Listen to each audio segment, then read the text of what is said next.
Welcome. I thought I would do a couple of questions that came up in lecture yesterday and a couple more examples of translations. So let's start this one. It's kind of messy. It's got all the possible options. So let's look at it. First of all, we have to determine our parent graph or our base graph, which in this case is y equals the square root of x. And notice that it goes through the point 0, 0, 1, 1, 4, 2. Hopefully that's perfectly familiar to you now. Okay, so now we have to determine the steps that we take to get from that graph to the graph that we want. So let's just go in order and see what happens. First of all, I want to rewrite, okay? And I think you'll see why when I do this. I'm going to write that as minus the square root of and factor that quantity under the radical.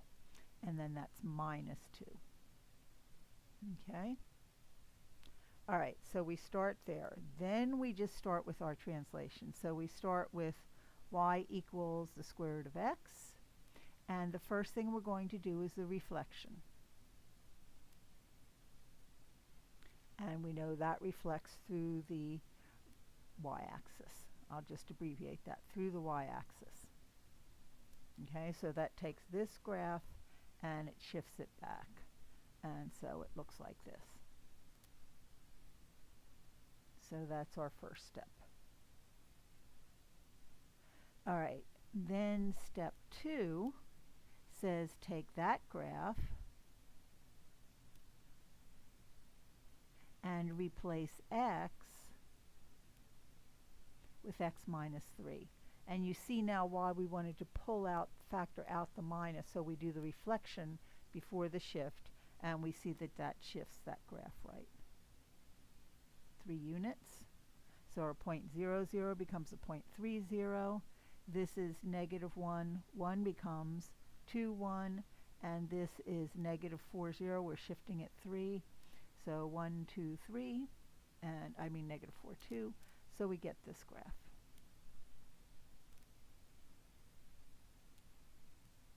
Okay? And then the third step. Let's give us a little more room here. Now we have this graph. And looking at what we want, we're going to put that minus there.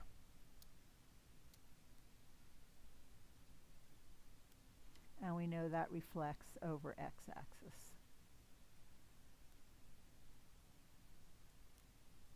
So that takes this graph, this graph, number 2, and it moves it down. So that moves down to here, and this point moves down to here, and it looks something like this. Okay, maybe I'll do that in blacks just so that you can see that it's different. And then the last step is the easy one, and that takes y equals minus the square root of minus x minus 3, and it shifts it down because it becomes y equals minus square root of minus x minus 3, and it's minus 2.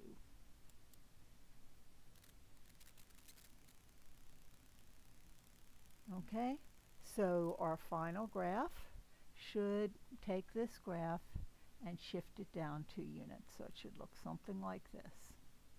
Okay, now let's confirm that before I graph it accurately by plotting a couple of points. So if you notice, this point is what? Negative 2, negative 2, or 2, 3, negative 2. So let's let x equals 3 and plug it into our function. And y would be negative 2 minus the square root of 3 minus 3, which would be negative 2. Okay, so that kind of confirms what we did. Okay, and we might get one other point. Let's see, over here we have x as negative 1, and y is negative 2 minus 3 minus a negative 1. which is negative 2 minus 2, so it's negative 4. And so negative 1, 1, 2, 3, 4. And we have our graph.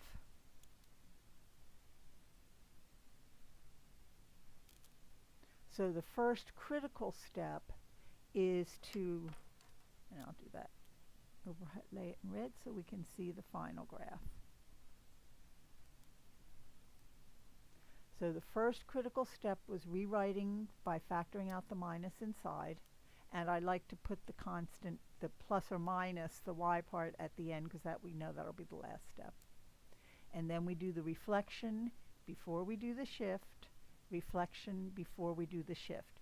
The shift up or down, the vertical shift, should always be your last step.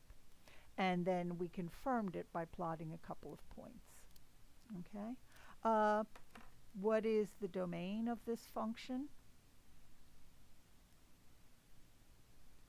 And remember, the domain is the set of possible x values, so domain is going this way.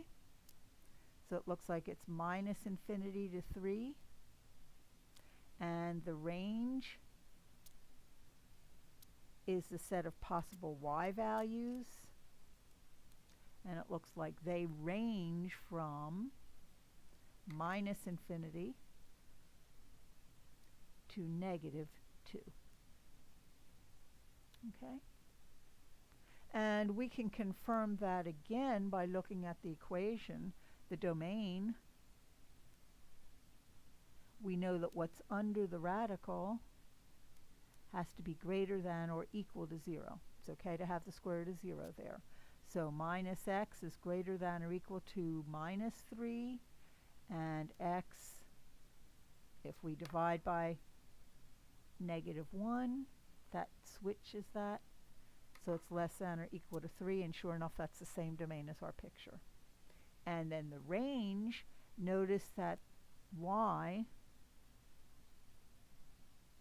equals negative 2 minus square root of 3 minus x, and we know this quantity is at least 0. So the largest y value you would have would be if it was negative 2 minus 0. Otherwise, you're subtracting a positive value, you're going to get something even smaller. And so our range is also confirmed. Okay, thank you.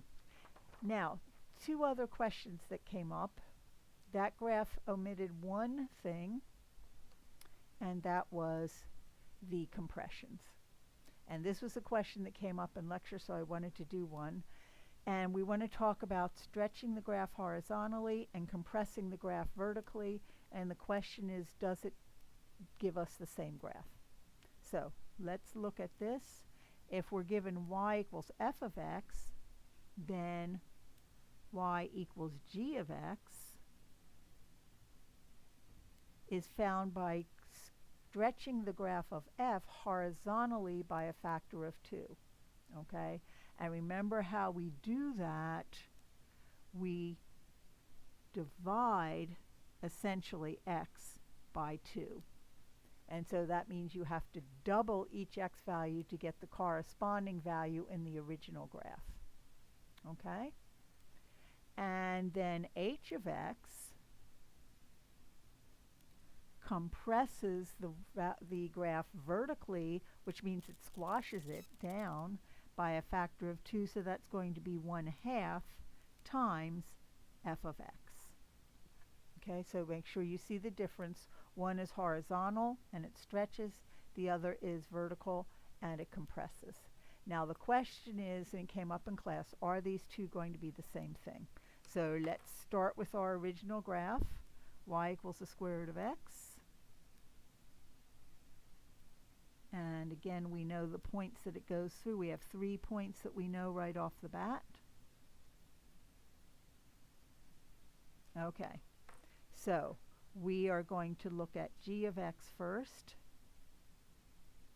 And we know that that should do what? It should stretch it horizontally by a factor of 2. So g of x, since our function is the square root of x, will be the square root of 1/2 x. So the top just gave us the general formula for any function. Now we're doing the same thing for the specific function, y equals the square root of x. Okay, now let's confirm. What did we say? It's going to stretch it by a factor of 2. Let's make sure that's true. First of all, it will start at 0, 0, just like before. Now we know that y will be 1 if this quantity is also 1. But what's under the square root is 1/2 of x. So 1/2 x, if we want that to be 1, that means x has to actually double and be 2. Okay, do you see that? So if x is 2, I get the square root of 1, which we know is 1. So I have to get to 2 in order to get the same y value of 1. And the same thing here. If I want my y value to be 2, I have to multiply x so that I get 4. So I need x to be 8, because I'm taking 1/2 of 8 in order to get 4. Do you see how that works? 1, 2, 3, 4, 5, 6, 7, 8, 2. So it is stretching that graph. Okay, it's a horizontal stretch. All right, now let's compare that to h of x,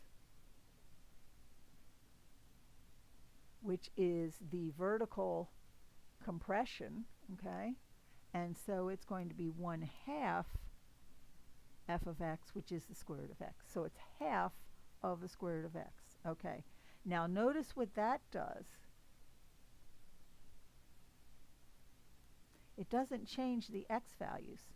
So both go through the point 0, 0. And if x is 1, then what will y be? 1/2. Okay, so it's 1, 1/2. If x is 4, y would be 1/2 of 2, which is 1. Okay, and we get this graph. That's our vertical compression. And you say, boy, those look the same, don't they? But look at the difference. Here, suppose, well, let's compare those two function values. Suppose x is 2, we get 1/2 times the square root of 2, which is a little bit larger than 1. Because remember, the square root of 2 is about 1.414. So it's half of that. Actually, it's going to be a little bit smaller. Okay, so you will hit the point at 2. You'll be right here at 0.75. Where at here you're up at 1. So it's a little bit lower. Okay, and at 8, you would have the function value 1/2 square roots of 8. And that's 1/2 times 2 square roots of 2, which is the square root of 2. Square root of 2 is a little bit less than 2. Okay, so this graph is squashed a little bit more. Okay, if we were to put the two in the same graph, that first one would be just a little bit higher. Okay, so our point is that even though it looks, and you can see how similar the two graphs are, they won't be identical. Okay, one last example, and that is to take a familiar graph to us, the absolute value graph, and find two new graphs. So our base graph is y equals the absolute value of x. All right, so what does f of x do?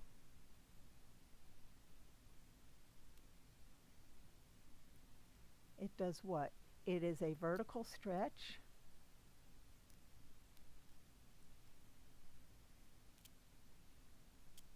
of 3, and then it reflects across the x-axis. Okay, so we can get some points. Again, it'll go through the origin, but if x is 1, y will be -3. If x is -1, y is also -3. So where the original graph went through 3, 3, now we're going through 1, 1, 2, 3, and -1, -3, and we can see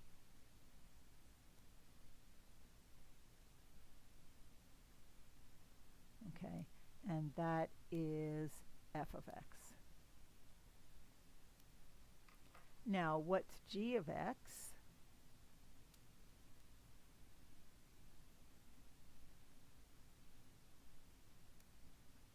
That is what? That is a horizontal compression of 3, and then it's also reflected across the x-axis. Okay, so what do we mean by a horizontal compression of 3? That means that, okay, again, this point at 3, 3 is going to be compressed, and it's going to be the point 1, 3. And the same over here. Remember, this is an even function, it's symmetric. So we have that graph. Okay, that's our horizontal compression, and we can see that if x is 1, y will be -3, and if x is -1, y will be -3. That's after we reflect. And notice what happens.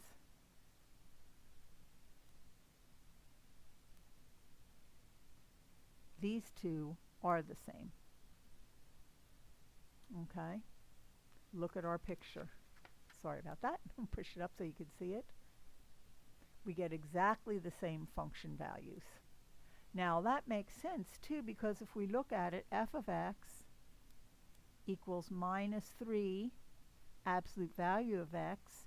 G of x is absolute value of 3x, but 3 is a positive constant, so it does not affect the absolute value. So in this particular case, all right, the vertical stretch is the same as the horizontal compression. Not always, but in this special case it is. Okay, but what I want you to get is make sure you understand how those compressions and stretches work, and I hope these examples helped you.